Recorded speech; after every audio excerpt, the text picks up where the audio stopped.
This is a little video I'm going to make about marking a quilt while I'm actually marking a quilt. I wanted to show you my little light table, which isn't a light table at all. It's just a piece of plexiglass, and I'll show you that in a second. This is a quilt that I'm working on.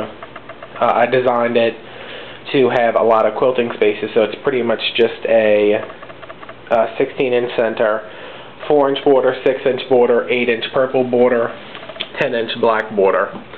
And I'm marking it because I wanted the quilting space, and I didn't want to...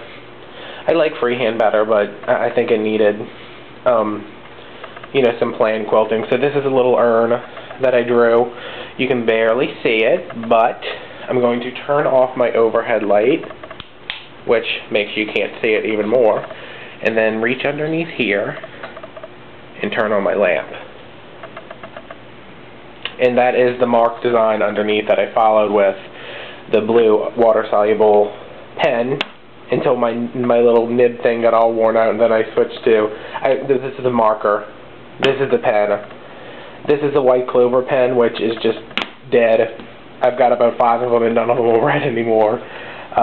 This is the clover mechanical pencil that comes with, I think there's pink, yellow, and silver, and on the pink fabric here, the silver wasn't showing up. The pink obviously wasn't going to show up. None of these other things were showing up, so I ended up buying the yellow lead, which showed up pretty good. I'm a little worried that it seems to be getting a little fainter each day, but I am pressing up against it while I'm marking the rest of the quilt. I probably should have done that last, but you know, that happens. Let me move this stuff out of the way and show you how my little plexiglass light table works. My design is taped underneath, so you're going to hear the... That's carpet tape. Let me turn this off again, and then I'll turn it back on in a minute. This is carpet tape. It's really sticky. It's so sticky, in fact, that I like to take some of the tackiness out of it because I don't want it pulling my fabrics when I'm removing them, even though they're still kind of pulling a little bit. And this is my 6-inch border. You can see it's on, I think these sheets are 12 by 17 graph paper. I get them in a big pad at Home Depot. It's 2 of them put together because I always draw half the design and then just mirror it. But you can see, let me just move this right here. You can see, this is the design I drew first. Flipped it over, mirrored it, put them together in the middle. And when I line up, I use my seam allowances. You know, depending on which way they're turned, I know that the part of it has to go either under or on top of this dark line. I can see through it really good.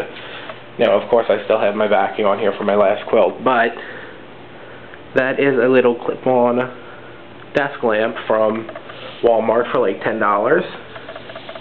Clips right onto the edge, and I can turn it on right here. You can see through it really, really well. And I'm going to put the quilt back on here so you can see what it looks like. Even this is a relatively thick fabric. Here it is on the dark purple, which is really dark, and you can see it just fine. And here it is against the black.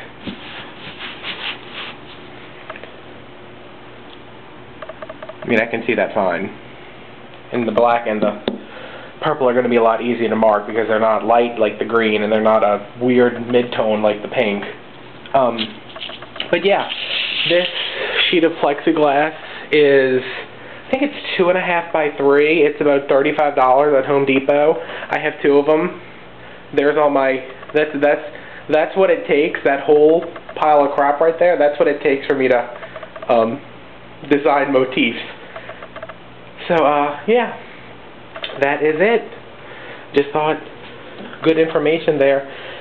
Piece of plexiglass, little lamp, $45 total. Get you some painters, some carpet tape. This is clear duct tape. It comes right off. The designs aren't really reusable because they got tape stuck all over them, but I don't want to reuse my designs anyway. You know, I don't want to keep throwing the same thing on every quilt I make. So they're discarded. I did save my last one that's in the pink because I really like that, and if I ever put out a book, I definitely wanted to include that, you know, a series of them for corners and borders, maybe some block designs. But yeah, that is Adam's easy steps for marking a quilt with a visit to Home Depot and Walmart. And if you do get it, make sure you get this is a 1/4 inch plexi. They sell like an 1/8 inch, but it's really, this is a little flexible too, but I mean it's a lot sturdier than the 1/8 inch.